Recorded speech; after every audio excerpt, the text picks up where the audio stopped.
Manuel Lorenzo Justiniano de Zavala y Sáenz, who was known by the name Lorenzo de Zavala, was a 19th-century liberal Mexican and Texan politician of Spanish descent. He was a leading figure at both the provincial and national level, participating in many of the defining moments that preceded independence from Spain, and afterwards as a major federalist, liberal politician. He served as finance minister under President Vicente Guerrero. He successfully petitioned the Mexican Congress for grants to colonize Mexicans and non-Mexicans in Texas. His break with Antonio López de Santa Anna and Santa Anna's attempt to impose stringent controls on the Mexican state of Texas caused Zavala to join the cause for Texas independence. He served as the interim vice president of the Republic of Texas, serving under interim President David G. Burnett from March to October 1836. Early life and education. Lorenzo de Zavala was born during Mexico's colonial era on October 3, 1788, in the town of Teco, Yucatan, to Anastasio de Zavala y Velázquez and Maria Barbara Sáenz. Young Zavala's parents were Criollos, Spanish Basques born in the colonies. Zavala was a third-generation Yucatecan. His grandfather, Simon Felipe Antonio de Zavala y Marian, was born in 1725 soon after his father, José, had moved to the Yucatan Peninsula from Peru. Simon became a notary as a legal representative in Spanish-speaking countries. Zavala was educated in Mérida, colonial Yucatan's provincial capital, in the Franciscan Seminario Conciliar de San Ildefonso, founded in 1851. There he studied the standard curriculum of Latin, morals, scholastic theology, and classical philosophy. On his own, he studied French and political economy, and he came to advocate anti-clericalism, democratic ideals, and reading Enlightenment philosophers Voltaire and Rousseau. For his journalistic advocacy of such positions, the Spanish crown imprisoned him for 3 years. He studied English and medical textbooks while in prison, and was ready to practice medicine upon his release in 1817. Political career. In 1808, the political crisis in Spain and the Spanish Empire was the result of Napoleon Bonaparte's invasion of Iberia and the ouster of the Bourbon monarchy in favor of his brother Joseph Bonaparte. A crisis of legitimacy of royal government occurred in many parts of Spanish America. In Mexico, the 1810 revolt by secular cleric Miguel Hidalgo had raised the specter of social revolution, such that American-born Spaniards did not pursue political independence. With the defeat of Napoleon and the 1814 restoration of the Bourbon monarchy, Ferdinand VII renounced the liberal Spanish Constitution of 1812 that called for a constitutional monarchy and restrictions on the Roman Catholic Church. When Zavala was released from prison in 1817, he returned to Mérida and agitated for the restoration of the 1812 Constitution. In 1820, Spanish liberals overturned Ferdinand VII and convened the Spanish Cortes. Zavala was elected to the Cortes as the representative of Yucatan, served in Madrid until word of Mexican independence in September 1821 reached him. With Mexican independence, a national congress was created, with Zavala elected as Yucatan's representative. He served during the period when royalist military officer turned advocate of Mexican independence. Agustín de Iturbide became Emperor of Mexico. Zavala repudiated Iturbide's rule. Following Following the emperor's abdication, Zavala became part of the group drafting the Constitution of the Federal Republic of Mexico. In 1824, he was elected as president of the Constitutional Congress and was the first to sign the Mexican Federal Constitution of 1824. He was appointed as Senator of Yucatan at the First Constitutional Congress and took office in January 1825. During 1827 and 1828, he was governor of the state of Mexico. In 1828, President Manuel Pedraza removed Lorenzo de Zavala from the office of governor of the state of Mexico. Zavala, with support from Antonio López de Santana, was able to rally most of the military in Mexico City in his favor. 4 days of fighting resulted in Zavala's victory, and he installed Vicente Guerrero as the new president. Written work. When it comes to Zavala, it is important to recognize that his written work was mainly focused in politics. Many of Zavala's work was published in newspapers. An example of this is his article he wrote called Opinion de Don Lorenzo de Zavala, which is an article that was published in 1835 as a response to the situation faced both in Mexico and in Texas. This article was read at the Lynchburg meeting. Lorenzo de Zavala's written work is better recognized by his books titled Ensayo Histórico de las Revoluciones de Mexico de 1808 hasta 1830, which was published in Paris 1831 and in New York in 1832. His other book titled Viajes a los Estados Unidos de Norte America, which was published in the Paris 1831. In Zavala's book Journey to the United States of North America, written in Spanish, but was published in English translation until 1980. It was reprinted in 2005 in paperback as Journey to the United States of North America. It precedes Tocqueville's famous Democracy in America by 5 years and expresses similar opinions about America and Americans. Zavala writes in his prologue, however, it should be very useful to Mexicans, for it is to them that I dedicate it. In it they will find a true description of the people whom the legislators have tried to imitate, a people that is hard-working, active, reflective, circumspect, religious in the midst of a multiplicity of sects, tolerant, thrifty, free, proud and persevering. Freemason. Lorenzo de Zavala and his friends secretly organized the first Masonic lodge in Yucatan, the Reunion a la Virtud Lodge No. 9. The lodge received its charter from the Louisiana Grand Lodge in 1817.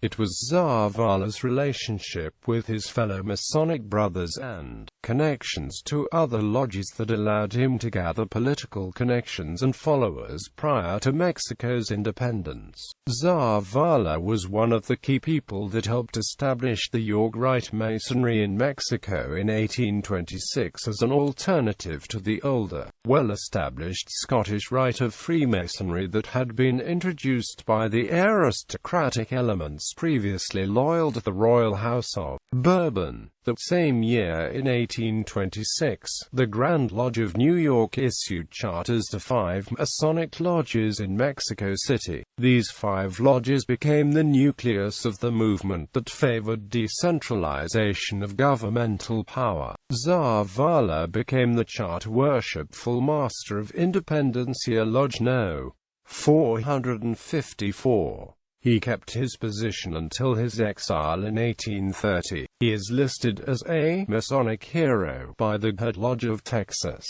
Some sources state that Zavala was disgraced for revealing ritual secrets in Texas politics. When he traveled to New York, Lorenzo de Zavala sought to interest Americans in the empresario grants he had received in 1829.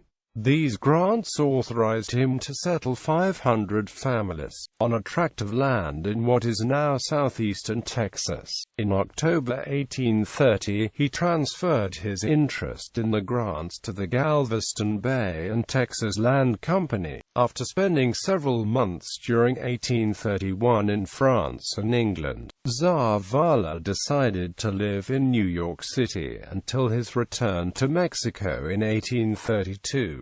From December 1832 until October 1833, he again served as governor of the state of Mexico, and in Congress as a deputy for his native state of Yucatan. In October 1833, President Antonio López de Santa Anna named Zavala to serve as the first minister plenipotentiary of the Mexican legation in Paris. When he learned that Santa Anna had assumed dictatorial powers later that year, Zavala denounced Santa Anna and resigned his commission. Santa Anna warned Zavala not to return to Mexico City, but this did not stop Zavala. In 1835 he traveled to New York and then to Texas, where he briefly shared a house with his friend Stephen F. Austin. Zavala was naturally drawn into the politics of Texas. He at first advocated the cause of Mexican federalism, but later became a supporter of the independence movement. De Zavala was one of the signers of the Texas Declaration of Independence on March 2, 1836. He served in the Permanent Council and later as the representative of Harrisburg in the Consultation and the Convention of 1836.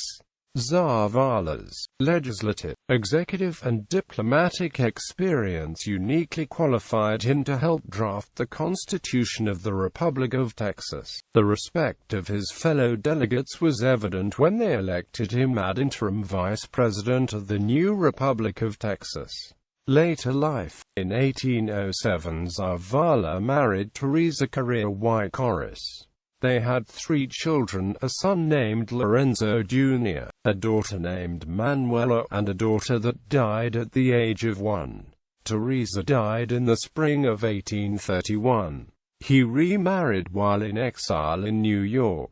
Zavala met Emily West while in New York and married her on November 12, 1831, at the Church of the Transfiguration. To this union were born a son and 2 daughters. The son, Augustin, the eldest, was the father of Adina Amelia de Zavala, who played a role in the fight to preserve the Alamo. In early 1833, Emily left New York to join her husband in Toluca, Mexico, where they remained until he was named Mexican minister to France in October 1833.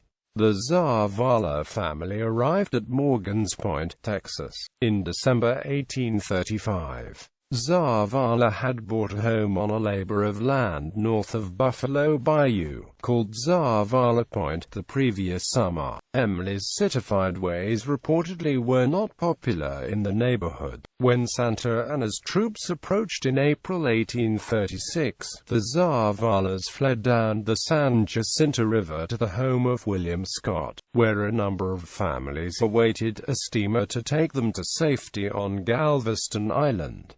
Before the boat arrived, Mrs. Zavala attempted to return to her home for a chest of silverware, but she met others fleeing the Mexican troops and retreated to Galveston. The Zavalas returned to the home in June to find that the buildings had been used for a hospital. Zavala's health declined, and he died on November 15, 1836. Zavala rejoined his family at the home at Zavala Point on Buffalo Bayou, from where they fled to Galveston Island as Santa Anna's army approached. After the Battle of San Jacinto, in accordance with the treaties of Velasco, Zavala was appointed one of the peace commissioners to accompany Santa Anna to Mexico City, where the general was to persuade the central authorities to recognize the independence of Texas. Shortly thereafter, Zavala returned to his home due to failing health and gave up his part in the affairs of government. While out boating, his rowboat overturned in Buffalo Bayou. Zavala developed pneumonia and died at his home on November 15, 1836.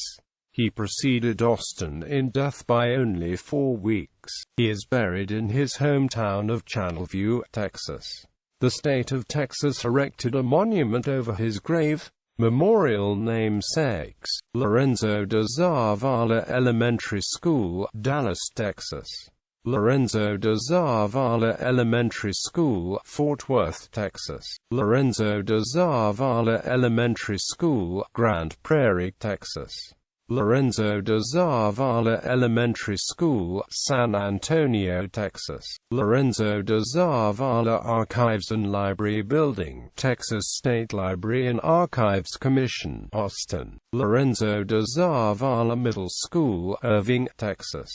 Lorenzo de Zavala Elementary School, Magnolia Park, Houston. De Zavala Elementary School, Channelview, Texas. Lorenzo de Zavala Elementary School in Crystal City, Zavala County, Texas. De Zavala Elementary School in Midland, Texas. De Zavala Middle School, Amarillo, Texas. Zavala County, Texas. Lorenzo de Zavala Middle School, La Joya ISD, La Joya, Texas. De Zavala Road, a major thoroughfare in San Antonio. Lorenzo de Zavala Lodge, 1397. Zavala Elementary School, Harlingen ISD, Harlingen, Texas.